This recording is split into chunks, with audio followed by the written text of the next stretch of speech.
Na tuambia mauvoo maitu ni Kana makulu kauta yule maendeeya na kukila itina wa Musumbi Dr. William Ruto kwika mwalu kumaundu amwe mavitu kithiwe ni serikali mbitu na muno maundu ni makonetie umia wa koti. Itambya mituki ya kuolanga mauvisa makuseseya Musumbi uthiumwe ya Uhuru Kenyatta na ya munini wa Musumbi Rigathi Gachagua kutondu wa kimanza cha milioni maana ili na ili ilasi awetiweta waikwatite kwanzia ite kueleka ituma Kenya medhu wa motwe yo Musumbi Ruto ni wethi wa ayenda kuivanisia maundu ala wesilile vindani ya serikali betuku Muandiki witu Benjamin Mwaka wende na kuthiana ikulu ye na mauvoo asu itwithi wa tiunengelelia o twende yete. Tuisonga na mbele Kana mwandiki munene wa chama cha Jubilee Jeremiah Kioni niwaleana na itambya ya mauvoo wa mbumbano na kusiokeania NCIC ya kwenda ngwatanio ya Azimio yiungamye maumbano ala yithiitwe iivangithya aiweta kana nimekuendeea nundu mena uthasyo wa democrasia kwika uu aine na kavinda kala ikumanite na reti alama no kitia ivela na chama cha Jubilee kauntini ya Kiambu. Kioni ingi niwatula muti mauvoo ala meuweta kana mauvisa makuseseya Musumbi uthiumwe ya Uhuru Kenyatta nimeolangilwe Muandiki ni mulinge enalivoti.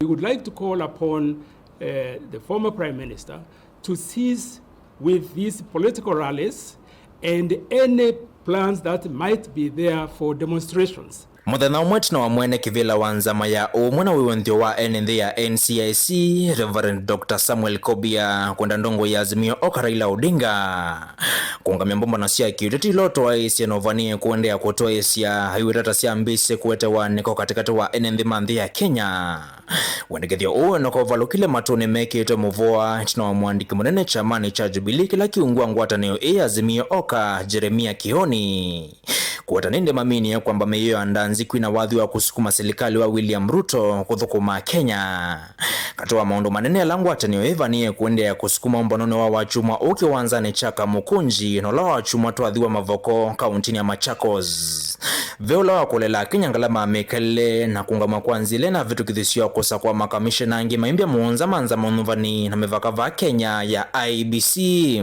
We have a rally at Kibula. Thereafter we will go to Machakos and we will roll out to the countryside. And we will have these meetings everywhere. These are people's barasas. Yes, we are the opposition. We want to hear what people are saying about the kind of governance they are under. Yes, kama already uko na shida na wananchi kusema shida zao, wewe sasa ni kiongozi aina gani? We will have those meetings so that people can tell us what they are going through. And we will have them across the country. And also the direction they would want us to take. Kwa hivyo usistuke. We know how to do opposition differently from what you imagined. I know that is what is scaring you. Mwekanisyo uwa ndeto yoka mithene tatu tina wa President William Ruto kuweta itonga ile sukumita Odinga kutoa isi mbumbano isi ya kiuteti.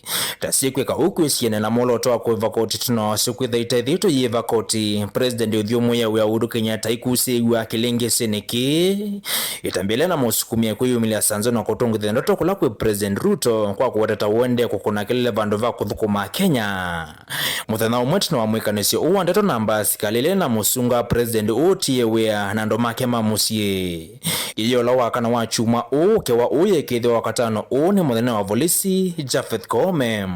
If those rumors are anywhere near the truth, then this government is just like you said, is clueless, planless, radarless, directionless. They have no idea of what a government is supposed to do. Why would you target him? Na kila wakati ndi kama ndio chakula, ukiamuka ni yeye tu na alikupatia mamlaka Kasarani hata baada ya kuiba kwa amani. You should be thanking Uhuru Kenyatta. For a long time, for a while in this country, we have had uchaguzi ambao imekuwa watu wakimwaga damu. That didn't happen. Even at the hail of insults that you put on him, he never allowed himself to allow any fighting or any person to be harmed because of him defending the correct vote to Raila. Kioni aiweta ukewa uwa kusukuma mama Kenya kumya koti tauvanie kutina imewa ituenene na kunimathi ya salile mbetani ya Mount Kenya. Itambila mama atala mama kituti methi itamaithia yetheka kwa kuweta uta muvango wa Kioni na ngwatanio yake ya Azimio kutata kukatia unyanya katika tuwa President William Ruto na ilembeta yila mukwatie mbosa kwa nini muvitu kwa vakuve kilungu cha miongo na yulu wa yana. Nikana kuola vina wake ilembeta ni imbe wa campaign no sakono mwaka wangilili na miongole na mwanza kutwaiwa. Clearly, from what we heard from Nandi, the government is hell-bent on targeting Mount Kenya for taxation. You cannot take over leadership illegitimately, like you did, and then target a community with taxation. Not that even the level of taxation in the country is too heavy. Then he targets Mount Kenya for taxation. That we will not allow. Tuko katika ndani ya Azimio. Yale ambayo Raila Amolo Odinga amesema, tuko ndani yake. Mambo ya kusema ya kwamba hatutabui hii serikali kwa sababu iko kwa viti kinyume ya katiba. And that is common sense. If only 3 commissioners out of 7 declared you as a winner, and the other 4 declared you not to have won or did not agree with the win, then you are in office illegitimately. Dilivotia Motongo TV nyaneta wa Ken Mulinge.